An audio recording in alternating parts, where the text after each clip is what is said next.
Le dernier quart d'heure de Smart Bourse, chaque soir c'est le quart d'heure thématique. Le troisième vendredi du mois, on parle investissement et placement avec les équipes du Café de la Bourse. Et c'est Clémence Tanguy qui est à mes côtés en plateau, responsable éditoriale du Café de la Bourse. Bonsoir et bienvenue Clémence. On s'intéresse à vous, c'est ce que je disais en introduction de l'émission tout à l'heure, choisir la bonne enveloppe.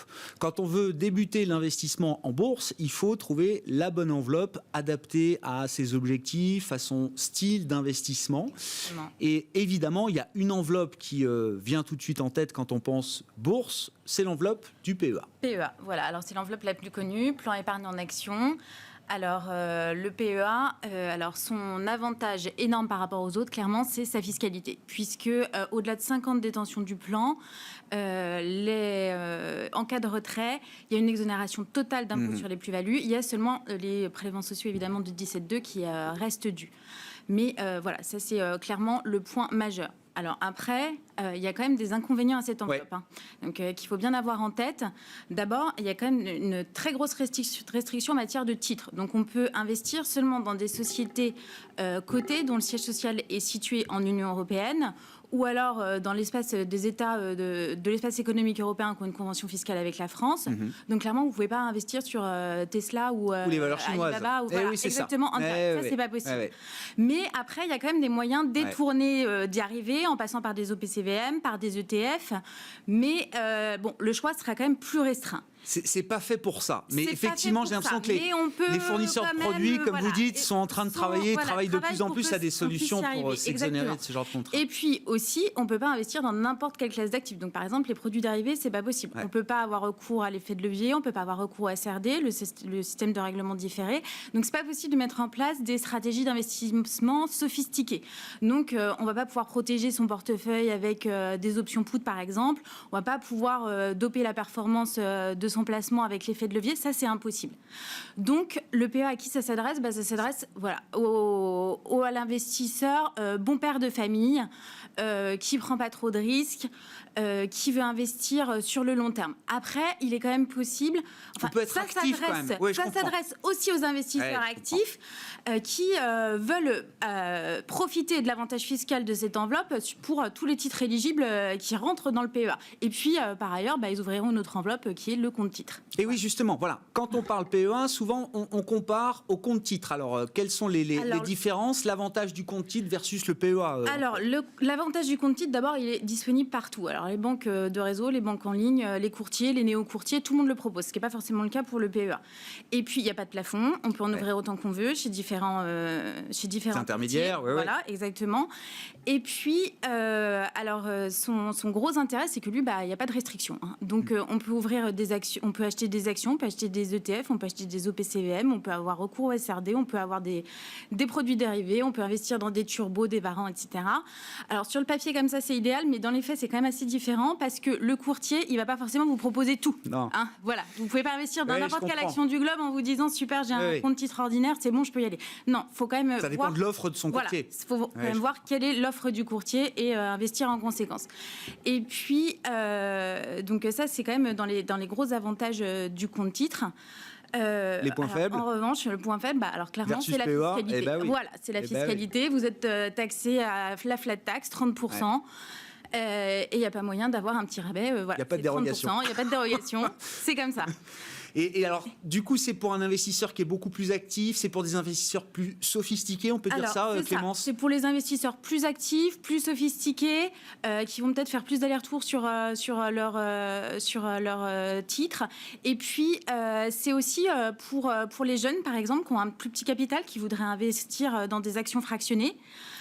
Et puis, évidemment, c'est pour investir sur des actions hyper spécifiques dans des portions du globe qui ne sont pas couvertes par le PEA. Si vous voulez investir dans les émergents ou en Russie, va falloir investir via un compte titre.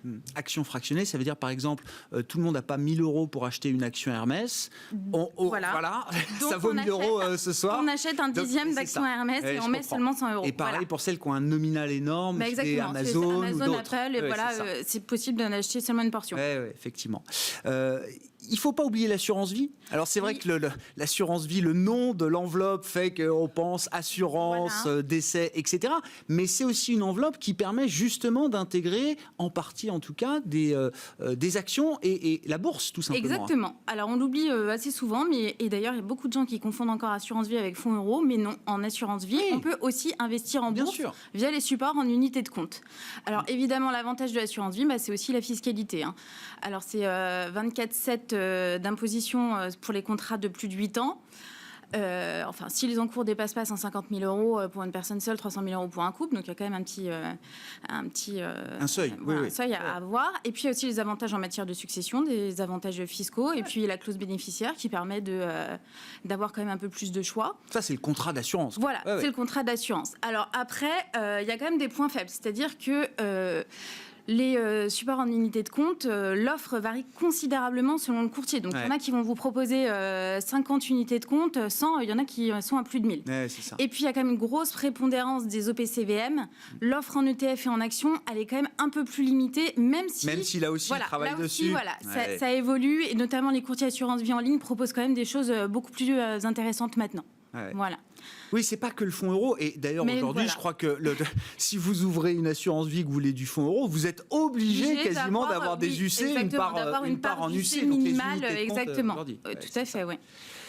Alors, à qui ça s'adresse ?